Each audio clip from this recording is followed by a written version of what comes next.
As Season 7 of the finals starts to wind down to a close, and Probe Season 1 has wrapped up, it's pretty apparent that Heavy has a dominant meta. Hey guys, it's Sam from the Final Central, and today we are diving into the Season 7 Heavy meta loadouts so that you can make that final push for Emerald or Ruby.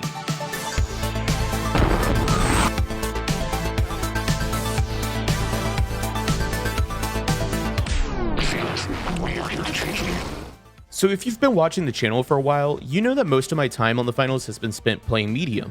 But in Season 7, I came to the realization that being IGL, also known as in-game leader on medium, is a tough task, especially in the combat department. In previous competitive games that I've played with Cody and our team, I typically find myself taking on the role of IGL.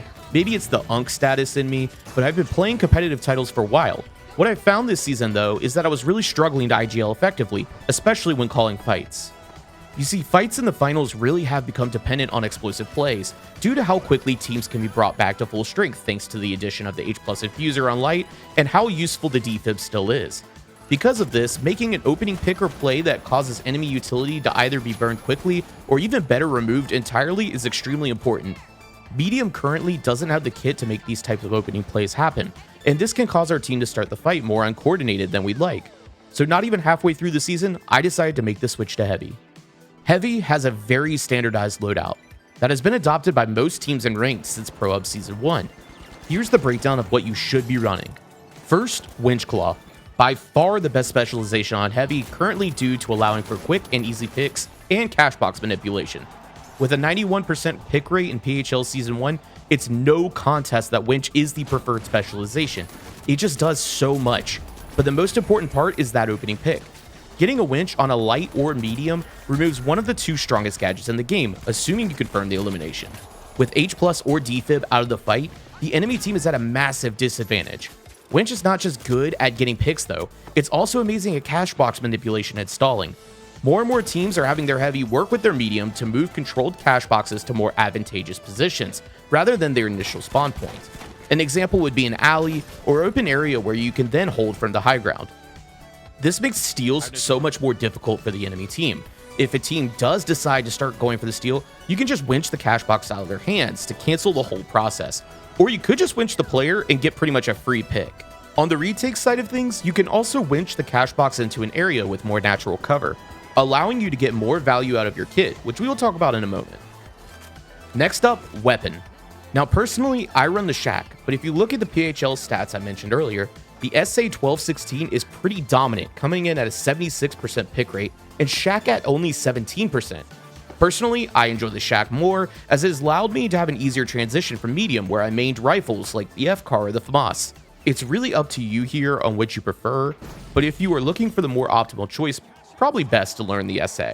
Alright, now let's talk gadgets. First up is the gadget that made me switch to Heavy, and that's the RPG. Now, I've heard some controversial takes saying the RPG is not consistent, it doesn't need to be ran. But even if that's true, the damage potential you get out of it is so high that to me, it's a must run. If you manage to hit an RPG at the beginning of a fight, that not only gets a player low, but also their teammates, you've now forced the light on the enemy team to make a decision on who to burn H+ on, removing again one of the two strongest gadgets from the team out of the equation. That alone is so much value, and to me, it makes it a must run. Next up is Dome Shield. Since Winch is the meta specialization, Dome Shield has continued to be a must run gadget.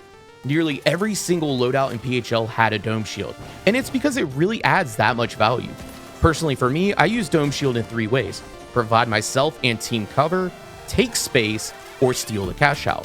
Let's break those down real quick. First, let's talk about protecting your team mid-fight. When you or a teammate starts to become low, having a barrier that can protect them just long enough to get around a corner or get bursted with H+ is really high value, as it allows them to stay in the fight. Honestly, in the finals, any damage mitigation goes a long way, so don't be afraid to be proactive when using your dome in a fight. Next, let's talk about taking space, as I feel like I personally don't hear about it enough in the finals. See, I used to play a ton of Overwatch, and one thing you always hear playing tank is take space, take space. Using your Dome Shield offensively allows for just that. If a team is holding a choke on you in a hallway, it can be hard to run up to them without taking too much damage. Using Dome though, you can throw this pretty much in their face, giving your team a few seconds of providing fire while also taking control of the space from them. walk up behind your dome while keeping them suppressed to change the fight in your favor. And finally, when stealing a cash out, a well-timed dome can make or break your steal attempt. Timing is important as you run the risk of either your teammate dying before it deploys or your dome getting glitched and your teammate that is stealing being killed. Now, the final gadget slot is where we could see some variability when it comes to choice. If we follow the trend of stats from PHL, C4 appears to be the dominant gadget, and personally the one I choose to run. However, we do also see Barricade come out here, but it's more commonly done in EU. Now, of course, you could also run Grenades or even Pyro Mines, which is something you will see in Ranked. However, we did not see this much during the competitive season, so keep that in mind. C4 is great as it guarantees a drop even if the enemy team decides to shoot it out, which happens more often than not. Barricade doubles down on the bunker strat though, as it can't be glitched or destroyed as easily. It can also be used as a sense of mobility, allowing players to climb up a level on top of it, though this isn't the most conventional use case. And that's really it. I'll have the loadout here on screen, go ahead and screenshot it and give it a try. Let us know if it works for you, and hopefully you gain some RS this season on your final push at Ranked, or you finally hit Emerald in World Tour. Thanks so much for watching. If you enjoyed this video, drop us a sub and a like, it really helps out a ton. Also, join our Discord, link in bio. Finally, I've started to stream a lot more of my games over on my Twitch, which you can check out over on twitch.tv/TFC_Sam. Thank you guys again, and we'll see you at the finals.